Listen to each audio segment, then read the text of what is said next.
Sport Express avec Samsé. Samsé, bravo les hommes en bleu.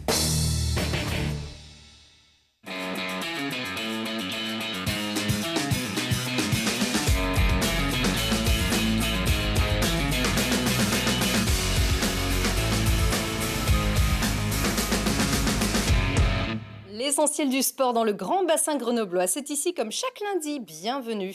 Et vous l'attendez tous, le premier but marqué par le GF38 depuis le 12 août dernier, ce n'est toujours pas pour aujourd'hui, désolé, ça aurait pu être celui-là, ou alors toutes les autres occasions, très belles d'ailleurs, que les Grenoblois se sont procurées, mais le score reste désespérément bloqué à 0-0 en fin de partie, sauf que le GF38 est la seule équipe qui reste invaincue depuis la reprise de Ligue 2.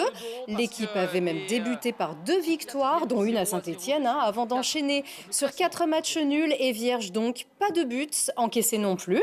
Donc ça ne va pas si mal du côté de Grenoble, et avec un petit peu de réussite devant les cages, le GF serait sûrement premier et non pas 4e. Pas de souci en revanche pour les brûleurs de loups qui retrouvent bel et bien la voie du succès après leur faux pas de début de saison à Cergy. Après Nice 5-0 mardi dernier, les Grenoblois sont allés battre Anglette 4-0 vendredi dernier, donc 2 blanchissages et une 2e place de Ligue Magnus derrière Rouen. Pas de rugby cette semaine, alors que le FCG observe quelques jours de pause, mais il ne vous a pas échappé, si vous êtes un fou du ballon ovale, que le cœur de Grenoble bat aussi avec les Bleus sur cette Coupe du Monde, grâce à ce tout jeune ailier arrière formé au RCC Saint, puis au FC Grenoble, avant de rejoindre Castres. Et l'équipe de France, Louis Biel-Biarré, a même honoré sa première cape en allant marquer le dernier essai face à l'Uruguay, mettant donc un peu de sel sur cette rencontre assez insipide jusque-là. Soyons chauvins et restons-le, Louis devrait rester dans le groupe qui affrontera la Namibie jeudi. Et puis allez, un autre Louis qui lève les bras sur la ligne, celui-ci roule contre le chrono. Louis Pijourlet a pulvérisé son record de l'heure, record français qu'il a amélioré vendredi sur le vélodrome de Granges en Suisse. Il a parcouru 52,557 km en moins en une heure donc, tout pile, soit plus d'1,5 km qu'en juillet 2022. Louis est originaire d'Alvar, il a 27 ans et il court désormais pour une équipe du Cotentin. Il avait été champion d'Europe de poursuite par équipe en 2017. Louis Pijourlet qui a très certainement rêvé en admirant les plus grands pistards sur les planches du Palais des Sports avant de les disputer avec son frère Jules. Après des années d'absence, la compétition fait son retour du 26 au 28 octobre prochain avec une version réduite à 3 jours. Mirko Pesci est allé sentir sur le parterre la fameuse brise produite par les coureurs. Les 3 jours de Grenoble reviennent en octobre après 9 ans d'arrêt. Cette compétition annuelle de vélo sur piste a été créée en 1971. Son retour va permettre aux cyclistes de grappiller quelques points au classement international et de repérer les meilleurs sprinteurs. Et pour cette édition, des jeunes de 13 à 18 ans tentent de se qualifier pour concourir aux 3 jours de Grenoble version junior. Après 9 ans d'inactivité, on s'est posé la question de savoir si on ne remettrait pas le couvert, comme on dit. Et aujourd'hui, je crois que c'est bien parti. Aujourd'hui, on est sur la sélection des jeunes du top 13-18. Si aujourd'hui, on ne permet pas à ces jeunes de travailler et de faire de la piste, on n'aura pas de médaille aux Jeux Olympiques. Donc il faut savoir à un moment donné, en même temps de faire du sport-spectacle, mais de leur donner le moyen de s'exprimer. C'est une fierté de voir autant de gamins aujourd'hui. Je ne m'y attendais pas, tant mieux.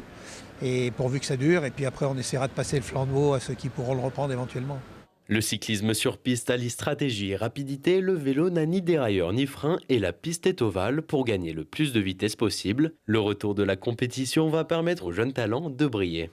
J'étais là pour assurer la qualification, donc j'ai fait en sorte d'être dans les 15 premiers pour pouvoir participer ensuite. Je pense avoir réussi à me qualifier, donc je suis content.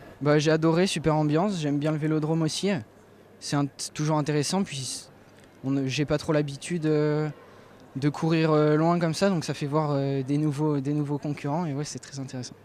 Pour conseiller et motiver les jeunes sportifs dans leur discipline, 2 athlètes de haut niveau ont fait le déplacement au Palais des Sports. Je viens voir du coup les jeunes, voilà, ça me tenait à cœur de venir, c'est leur sélection pour les 3 jours de Grenoble. Donc je suis content de revenir ici, on peut dire chez moi, à la maison. Donc voilà, là je suis venu soutenir un peu et revoir des anciens copains. C'est la relève, c'est le futur, donc évidemment c'est très important de venir, de les soutenir également. Ce genre d'organisation, il y en a encore trop peu. pour faire découvrir notre sport et puis aussi pour pousser les jeunes filles et les jeunes garçons à venir. Donc franchement, je trouve ça génial qu'ils organisent ça et qui donnent aussi envie aux gamins de venir essayer ce sport.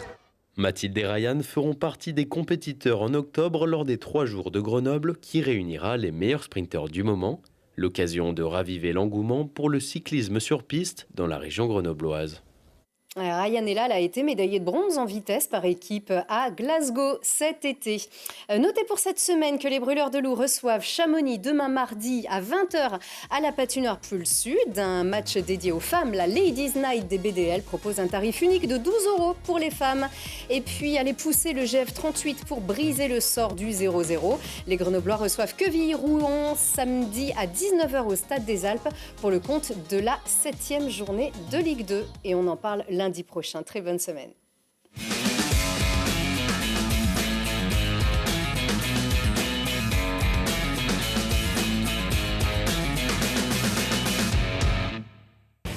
Sport Express avec Samsé. Samsé, bravo les hommes en bleu.